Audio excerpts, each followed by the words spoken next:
Hello, I'm Ollie and this is CriminOlly, where I talk about crime, pulp, horror, that kind of thing. Today, a bit of all of the above. It's a time for my weekly wrap-up.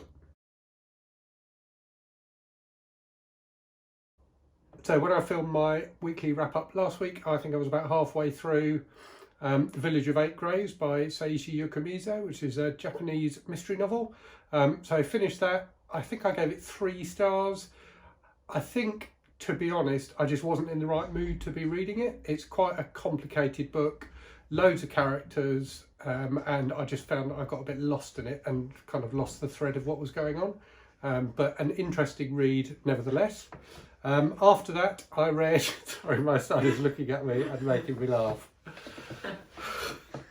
He's deliberately trying to put me off. That may or may not get edited out. After that, I read Get Carter by Ted Lewis, which was absolutely fantastic. I gave that 5 stars. That's a British crime novel from the early 70s, famously filmed with Michael Caine, about a young guy, Jack Carter, who's kind of a kind of mob enforcer in London who travels back to his hometown up north in the UK to find out who's responsible for the death of his brother.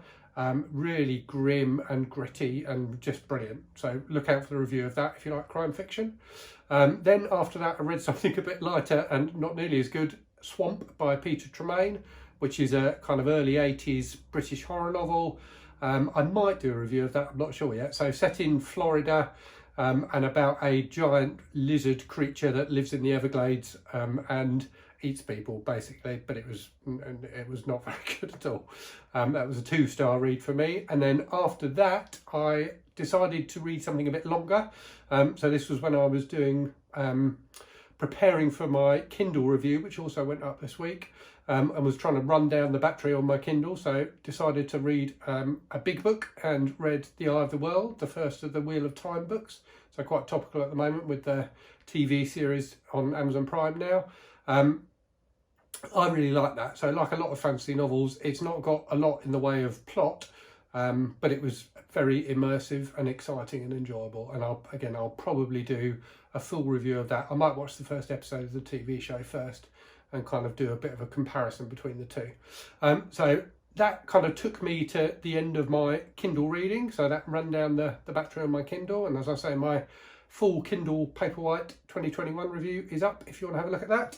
After that, I moved on to some paperbacks. So I read the first of the survivalist novels by Jerry Ohan, so Total War, which I thought was a lot better than I expected it to be honest.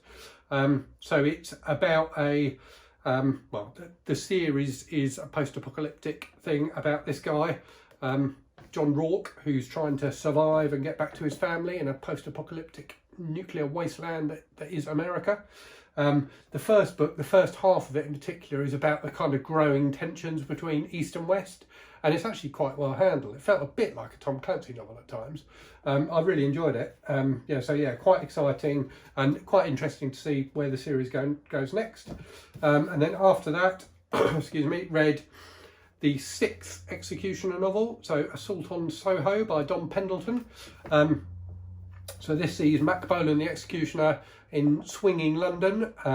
Quite amusing in terms of the British characters in it, so lots of Cockneys and posh British characters. It's got a bit of a James Bond vibe to it, which was quite entertaining. It's got a bit of a mystery element as well, which I don't think we've had in the Executioner books before. I enjoyed that. 3 stars, not a fantastic read, but certainly good, enjoyable execution affair. And currently reading Priest Kings of Gore, the 3rd of John Norman's Gore novels, which I'm enjoying more than the first 2 so far. So it's kind of got a bit more kind of politics going on. It's a bit less action and a bit more detail about what's going on in Gore, and particularly, as you might guess from the title, what's going on with the Priest Kings who've kind of been teased in the first 2 books. So that's going well so far. I started that this morning. I've got about 140 pages to go, so I may finish that today, not too sure. In terms of what's next, there are 2 books that I had on my November TBR, which I haven't got to yet.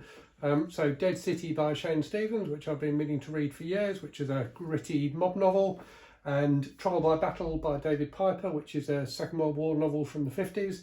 So I'm hoping I can squeeze at least one of these in before the end of November. And also starting to think now about December. So obviously I'm doing my 100 book challenge at the moment, where I have to read 100 books I already own before buying any new ones. So I'm up to, I think the Gore book I'm reading at the moment is the 9th book. So I've got 91 to go after that. I've got the Lord of the Rings books upstairs in the attic, so I think I might give those a try if I've never read those.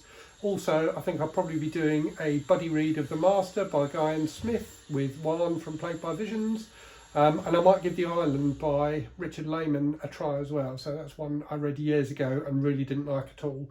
I'm doing kind of a bit of a reappraisal of Richard Layman at the moment, can do a video on that in the future. So I might read The Island for that. As you can see, Venus has joined me for the end of the video. Thanks for watching. I hope you're all keeping safe and well, especially with this new COVID variant doing the rounds.